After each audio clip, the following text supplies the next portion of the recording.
moment qui est important pour nous. C'est une conférence de presse qui est tenue conjointement par la Société de développement économique de la région de Thetford et la MRC des Appalaches.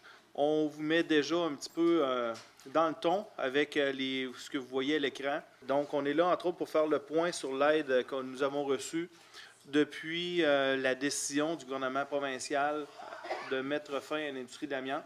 Donc, c'était le gouvernement du Parti québécois de Mme Pauline Marois à l'époque.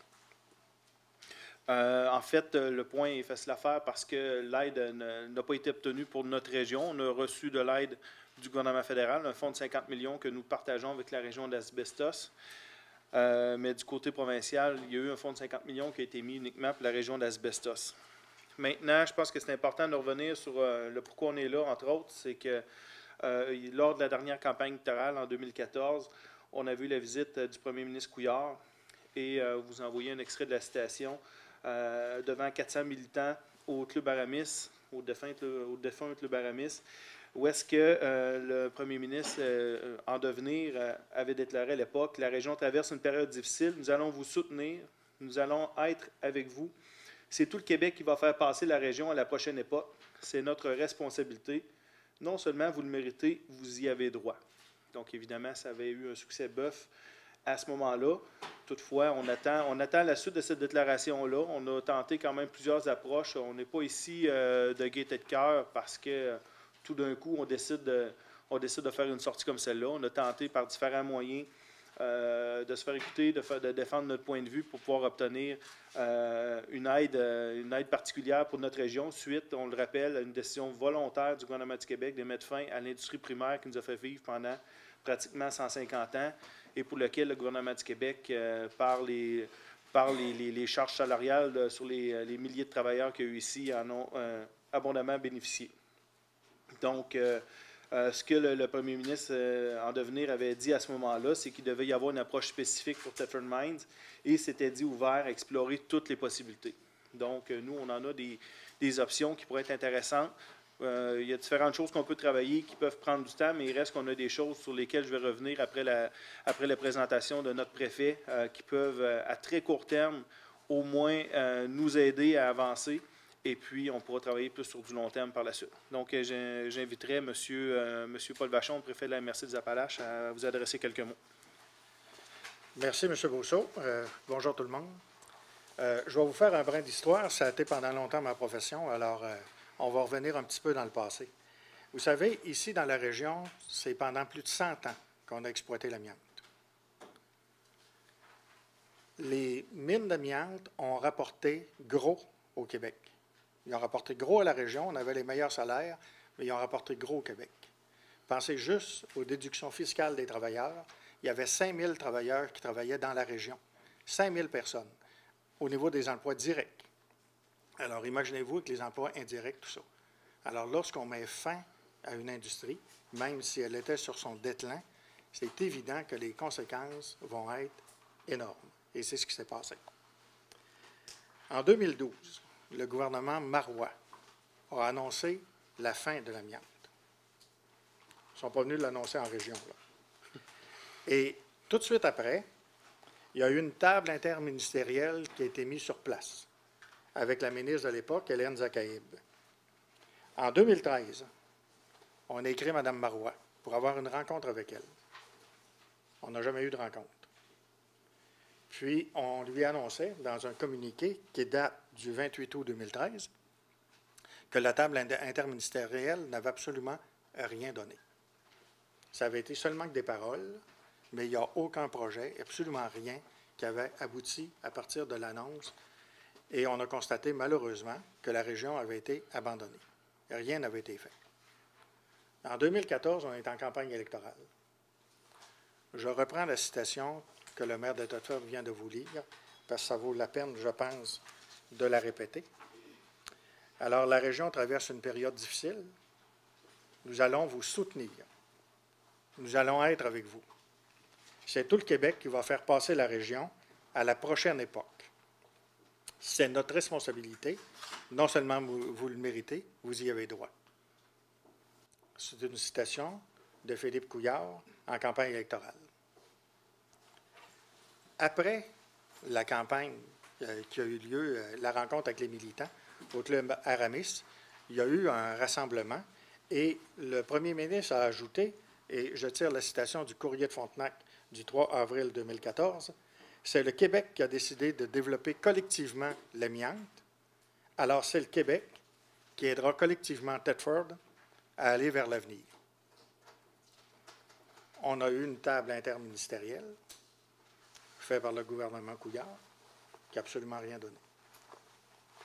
On constate, autant au niveau du gouvernement Marois que du gouvernement Couillard, que la région a été abandonnée, a été laissée à elle-même. Non seulement rien ou très peu a été fait, mais en plus, avec les nouvelles normes concernant la sécurité et la salubrité, on s'est ramassé avec la santé publique sur le dos, la CSST et l'environnement. Notre développement économique coûte aux environs de 30 % plus cher qu'ailleurs. L'exemple de la route 112, c'est un bel exemple de ce qui s'est passé parce qu'on est obligé, évidemment, d'avoir des mesures de sécurité pour protéger les travailleurs. Fait que non seulement on n'a plus rien, mais en plus de ça, on en paye maintenant des conséquences. En plus de ça, l'annonce de l'abolition de l'amiante a eu des conséquences néfastes sur la fiscalité municipale. Les terrains, qui valaient évidemment, qui avaient une valeur économique importante, valent plus grand-chose maintenant. Après l'annonce, on parle de terrains contaminés maintenant. Alors, les municipalités qui tirent un revenu fiscal de ces terrains-là ont vu disparaître ce revenu-là. La municipalité, par exemple, de Saint-Joseph-de-Courloigne, a même des difficultés au niveau de ses infrastructures municipales. Et ça, c'est dû directement à la dévaluation des terrains dont ils tiraient une partie importante de leurs revenus. Pourtant, il y a des régions aussi qui ont été sinistrées, entre guillemets, là, où leur économie a été malmenée. Je pense à la Gaspésie, je pense à la région de Bécancour, je pense à la région d'Asbestos, où le gouvernement est intervenu. Comment ça se fait ça que nous autres, dans notre région, il n'y en a pas eu d'intervention de ce type-là? On a l'impression d'avoir été traité de façon inique, injuste. Il y en a eu un fonds qui a été fait, mais c'est un fonds fédéral. C'est le gouvernement Harper qui l'a fait. Un fonds de 50 millions. On a eu des projets, on a fait du développement avec ce fonds-là. On en est rendu maintenant quasiment à la fin de ce fonds-là. Alors, c'est pour ça qu'on demande au gouvernement d'intervenir, pas juste des mots, pas juste des promesses, mais des actions. On en a des projets sur la table. On en a plusieurs. On va amener le gaz naturel vers Sainte-Clotilde et Hadstock pour maintenir des emplois. On parle de plus de 700 emplois. Ce qu'on veut, c'est une intervention provinciale, mais plus importante que celle des programmes réguliers. Les programmes réguliers ne nous permettront pas de faire le développement. La phase 2 de Cobbettois, sur laquelle on y tient, c'est toute l'histoire de l'amiante, c'est toute l'histoire de notre région qui est là. C'est impossible de faire cette phase 2-là avec ce qui reste dans le fond. On n'arrive pas. C'est le centre de transformation agroalimentaire, etc. On en a des projets. Le gouvernement actuel, le gouvernement Couillard, a annoncé qu'il voulait faire des MRC, des gouvernements de proximité. Bien, pour travailler avec un gouvernement de proximité, la première chose qu'il faut faire, c'est d'avoir la possibilité de se rencontrer. Notre député ministre, Laurent Lessard, nous a aidés à essayer d'obtenir des rencontres. Ça n'a pas donné de résultat. On a demandé une rencontre avec le ministre Pierre Arcan. On a eu une rencontre avec un attaché politique et on n'a jamais eu de suite. On a demandé une rencontre avec la vice-première ministre du Québec. On n'a pas eu de réponse. On a demandé une rencontre avec le premier ministre. On s'est fait dire d'aller voir le ministre Arcan. Alors même à ce niveau-là, on n'est même pas capable de parler à nos intervenants. Pourtant, nous sommes un gouvernement de proximité. Ce qu'on souhaite, là, c'est de travailler en collaboration avec nos partenaires, développer notre région, la redynamiser, comme ça s'est fait ailleurs. Il ne faut jamais oublier que les gouvernements ont le droit légitime, et c'est correct, de prendre des décisions pour l'avenir des régions. mais ils ont le devoir d'en assumer les conséquences. Ce n'est pas juste des droits qu'on a, on a des devoirs. Ils ont des devoirs d'en assumer les conséquences. Merci beaucoup. Alors, merci, M. le Préfet. En terminant, je vous répète que si on est là aujourd'hui, ce n'est pas une première démarche qu'on fait, c'est suite à des communiqués qui n'ont pas abouti, c'est suite à des lettres qui n'ont pas eu l'effet escompté, c'est suite à des demandes de rencontres avec des ministres qu'on n'a pas réussi à obtenir. On a un peu un ton triste aujourd'hui, un ton de déception. Mais en même temps, je suis joyeux, ça paraît pas. Oui, c'est ça. Mais en même temps, ce qu'il faut savoir, c'est qu'heureusement, on est une région qui a plein de projets. On a pu le démontrer. On a eu la chance d'avoir un fonds de 50 millions qui nous a permis quand même de faire des choses qui nous ont permis de nous démarquer. Maintenant, on arrive au fond du fond. On a encore des projets qui sont importants. On pense qu'il y a des solutions qui nous feront en sorte, dès maintenant, de pouvoir avancer. Vous savez qu'un des projets importants, c'est le projet du gaz naturel. Présentement, de la façon qui pourrait se financer, ça serait de complètement vider notre enveloppe du fédéral, qui est très malléable, avec laquelle on peut faire des projets selon des modalités qui sont super intéressantes, et prendre une partie, comme n'importe quelle autre municipalité du Québec pourrait le faire, dans un fonds provincial. Ce qui est désolant là-dedans, c'est de se rendre compte que dans le fonds provincial, il y a suffisamment d'argent pour payer le projet de gaz naturel. On se souvient que le premier prolongement de gaz naturel dans la région était payé à 100% par le fédéral. Maintenant, il y a de l'argent dans le fonds provincial qui serait suffisant, sauf qu'on s'apprête à le retourner dans les fonds consolidés du Québec le 1er avril au matin. Parce qu'on ne veut pas déroger de la règle du 50%.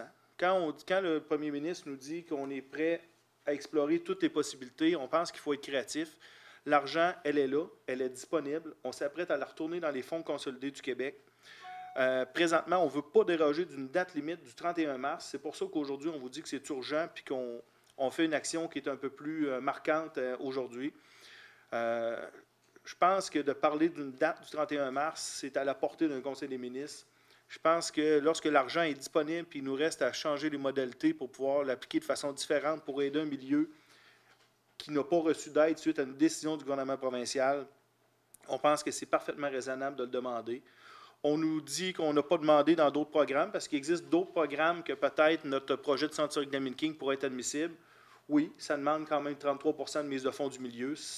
De nous référer à ce programme-là, c'est la même chose que de nous dire faites-le pas. Parce qu'on sait très bien que le milieu ne mettra jamais 33% pour un projet de 9 millions. C'est absolument hors de notre portée. C'est pour ça qu'on veut avoir encore de l'argent dans notre enveloppe fédérale, parce qu'elle est malléable, parce qu'on peut faire les projets qu'on veut, et puis aller chercher l'argent dans l'enveloppe du gaz naturel qui s'apprête à être retourné dans les coffres du gouvernement du Québec. En même temps, si on nous dit, adressez-vous au PIQM, parce que même si c'est à 33%, nous autres, on serait prêts à mettre 3 millions de dollars dans le projet, tant mieux. Si le gouvernement du Québec est prêt à mettre 3 millions par le programme du PIQM, on lui dit juste de changer d'enveloppe, aller chercher un 3 millions là, au moins, dans l'enveloppe du gaz naturel avant de le renvoyer dans les fonds consolidés. En même temps, et c'est intelligent, Gaz Métro nous dit on va faire les tuyaux plus gros parce qu'on ne sait pas si on veut s'en aller plus loin que la municipalité d'Adstock. On pourrait un jour aller brancher Saint-Éphrem. Donc, on met des tuyaux plus gros. Mais présentement, là, de payer des tuyaux plus chers pour se rendre à Saint-Éphrem, c'est pris dans notre enveloppe de 50 millions de dollars du fédéral qu'on voit la fin. Bien, ça, pour nous, c'est inacceptable. On pense que le provincial devrait assumer des coûts supplémentaires pour grossir les tuyaux parce que ça ne revient pas. On ne veut pas venir pénaliser notre fonds de développement économique avec ça. Donc, on revient parce que je pense que de le dire 3 fois, ce n'est pas trop. On va revenir avec la citation du premier ministre qui nous a dit que la région traversait une période difficile. Nous allons vous soutenir, nous allons être avec vous. C'est tout le Québec qui va faire passer la région à la prochaine époque. C'est notre responsabilité, et c'est le premier ministre qui parle. Non seulement vous le méritez, vous y avez droit, a-t-il déclaré au grand plaisir de son auditoire. Donc, le 50 millions du fédéral, c'est intéressant. Il ne faut pas penser que c'est 50 millions d'argent neuf parce que tous les programmes fédéraux ont été canalisés dans cette enveloppe-là. Mais on a eu 0 $ du provincial pour la diversification suite à cette décision-là. On considère que ce n'est pas assez pour fermer volontairement l'industrie primaire d'une région. On travaille avec notre député ministre qui est au courant du dossier, qui nous accompagne. Mais maintenant, ce qu'on souhaite, c'est des résultats de la part de son gouvernement.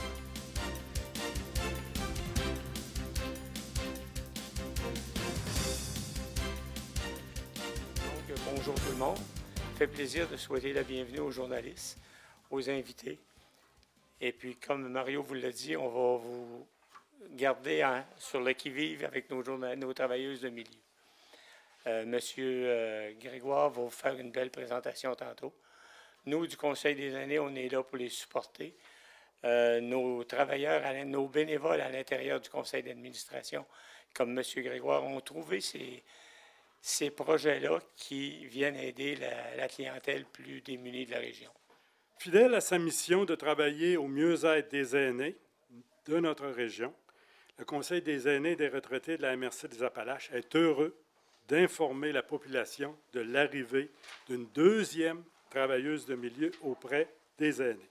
Que fait un travailleur de milieu auprès des aînés isolés ou en situation de vulnérabilité?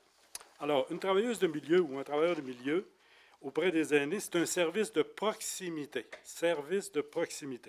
qui permet à des aînés en situation d'isolement, de fragilité, de demeurer plus longtemps chez eux avec un minimum de qualité de vie. Alors, elles amènent les personnes vers les services spécialisés. Dans quelques instants, je vais laisser Mme Brigitte Lagacé vous parler plus de son expérience. Et pourquoi une deuxième travailleuse de milieu? Puisque Mme Lagacé effectue un travail depuis janvier 2016, mais c'est que les cas sont complexes et pénibles et ils présentent de multiples problématiques. Les personnes ont hésité longtemps avant de demander de l'aide. Le territoire est grand. La MRC a plus de 27 de sa population qui est âgée de 65 ans et plus. Puis aussi, il y a des fois qu'il y a des gens qui n'ont pas 65 ans, mais qui sont en processus de vieillissement. Il ne faut pas les négliger. Alors, si on veut déployer le service sur tout le territoire, nous avons jugé, suite à notre expérience d'une année, qu'il fallait une deuxième personne. Alors, nos travailleuses de milieu agissent en concertation et en complémentarité avec le 6CA du secteur Thetford, donc, entre autres, le SAPA, le soutien aux personnes en perte d'autonomie, avec les organismes communautaires, avec la MRC des Appalaches. Alors, ce sont des partenaires. Et ça se situe dans le programme « Vivre et vieillir ensemble chez soi dans sa communauté » au Québec. Ces initiatives ont reçu une subvention du ministère de la Famille par l'intermédiaire du secrétariat aux aînés. Et le titre de nos projets, c'était « Aide en vue 1 » et « Aide en vue 2 ». Le Conseil des aînés, c'est la suite logique de nos créneaux parce qu'on a travaillé beaucoup en information. On a fait des bottins, on a notre magazine et notre bulletin Génération Plus. Donc, c'est dans la suite parce qu'on va porter l'information auprès des gens qui en sont dans le besoin. Ensemble, nous pouvons réduire l'isolement. Pour entrer en lien avec un aîné, il existe deux moyens qu'on utilise. Notamment, se positionner dans un endroit où ils se tiennent, soit les parcs, les restaurants, les centres commerciaux, les activités qui les réunissent aussi, pour potentiellement, dans le fond, repérer un aîné qui aurait des besoins. L'autre moyen est de recevoir des références qui viennent soit des amis, d'un voisin, de la famille, de bénévoles œuvrant dans un organisme. Ça peut être également un travailleur ou un dirigeant qui vient du milieu communautaire ou institutionnel. Ça peut venir d'entreprises aussi. Bref, dans le fond, c'est de toute personne qui ont une inquiétude pour un aîné qui sent en besoin et qui accepte de nous parler ou de nous recevoir. Lorsque je suis en lien avec un aîné, ma première action est de l'écouter. Le pouvoir de l'écoute, c'est puissant.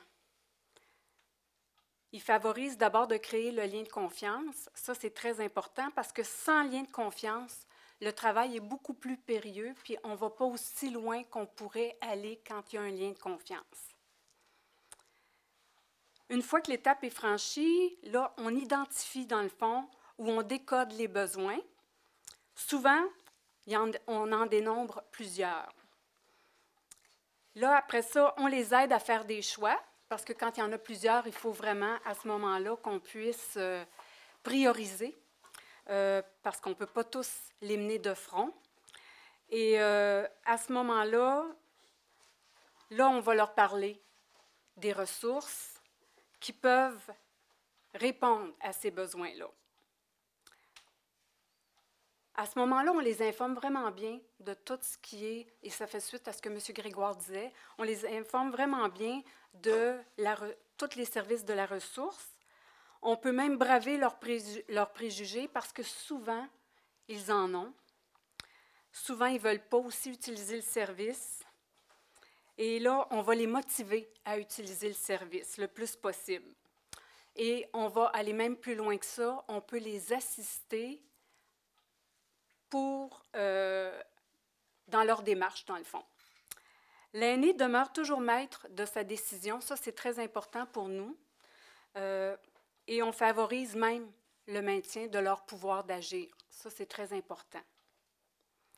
Ce qu'il y a de merveilleux avec notre service, c'est que, dans le fond, il est gratuit puis il est confidentiel. Et ce n'est pas du tout négligeable lorsqu'une personne, entre autres, est en situation de pauvreté. Le message que je voudrais que vous reteniez aujourd'hui, dans le fond, c'est vraiment celui de ne pas hésiter à faire appel à nos services, à Mme Cyr et à moi. Dans le fond, ce qu'on vous demande, c'est de nous référer des aînés que vous connaissez qui auraient des besoins, parce que ça peut faire vraiment une très, très grande différence pour eux. Il me fait plaisir de mettre au service des aînés de la région mon expérience acquise en intervention en travail de rue, ainsi que ma connaissance des ressources de notre milieu que j'ai acquise durant toutes les années où j'ai fait découvrir notre région par le biais du poste d'agente de migration. Une deuxième demande de financement a été déposée par le Conseil des aînés suite au travail remarquable qui a été accompli depuis plus d'1 an par ma collègue, Mme Brigitte Lagacé. Mais puisque le territoire desservi est grand, mon arrivée en poste permettra d'offrir un service plus rapide aux besoins des aînés de la MRC des Appalaches. Le territoire que je vais desservir est composé des municipalités de Saint-Jean-Brébeuf, Cainersmill, Saint-Jacques-de-Leeds, Saint-Pierre-de-Brenton, East Broughton, Sacré-Cœur-de-Jésus, Sainte-Clotilde, les 4 secteurs d'Atistoc, ainsi que les anciennes paroisses de Sainte-Marthe, Notre-Dame, Saint-Noël, Pont-Brillant, Robertsonville, qui se situe à la ville de Thetford Mines. D'ailleurs, afin de mieux évaluer les besoins plus spécifiques et de préciser les collaborations avec les organismes et les intervenants de chacune des municipalités de mon secteur, nous entreprendrons bientôt une tournée des municipalités de la partie nord-est de la MRC des Appalaches. De par nos interventions, nous pouvons en peu de temps améliorer de façon significative la vie des aînés de la MRC des Appalaches. J'ai d'ailleurs déjà aidé une personne aînée depuis mon arrivée en poste. En seulement 4 rencontres, la personne est passée d'une situation de vulnérabilité et d'isolement à une personne qui a de meilleures conditions de vie, car elle reçoit maintenant de l'aide à domicile et la popote roulante. Elle a également été évaluée par une physiothérapeute du CLSC, ce qui lui a permis d'avoir accès à une marchette. Afin de réussir à améliorer la condition de vie des aînés de notre région, il est primordial que la population et les organismes nous réfèrent les gens qui pourraient avoir besoin de nos services. C'est ensemble que nous pourrons briser l'isolement et améliorer les conditions de vie des personnes aînées de la MRC des Appalaches. Je suis choyé, j'ai 2 rôles. Celui de représenter la MRC, alors au nom du préfet Paul Vachon, qui est malheureusement requis à d'autres tâches. Je vous souhaite la bienvenue. Et en son nom, je remercie tous les gens impliqués dans un projet magnifique, qui est celui des travailleuses sociales, des travailleuses de milieu, pardon. À titre carrément personnel, comme maire de Saint-Jacques-de-Leeds, je dis à Geneviève, bienvenue dans notre coin. On a vraiment besoin de ce genre d'intervention, quels que soient les milieux concernés. Il y a peu de temps, on s'était regroupés pour une journée, un forum qui concernait le développement de nos communautés. Et plusieurs thèmes nous apparaissaient très évidents, bien que les conclusions n'ont pas été écrites. La sécurité alimentaire, le logement, l'éducation. Et on pourrait rajouter pour nos aînés la solitude.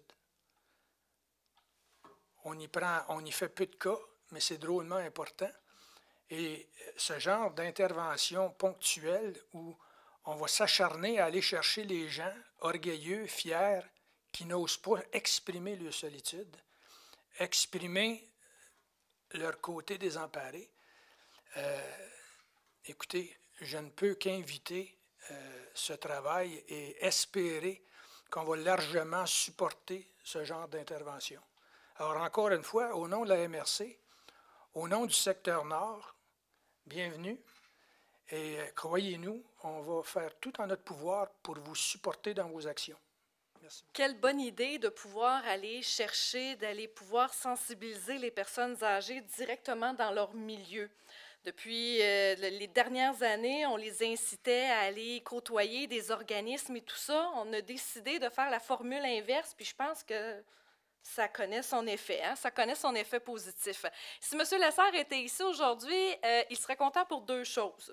De un, il croit tellement à la relève qu'il serait content de voir que Geneviève a pu continuer sa carrière dans la région. Mais de deux, il croit tellement aux aînés, au potentiel qu'ils peuvent avoir, qu'il serait fier d'avoir un organisme comme celui du Conseil des aînés pour justement mettre en place un tel programme avec 2 intervenantes qualifiées pour être présente à la grandeur de la MRC des Appalaches. Quelqu'un qui a dit tout à l'heure, c'est 27% de notre population qui est âgée de 65 ans et plus.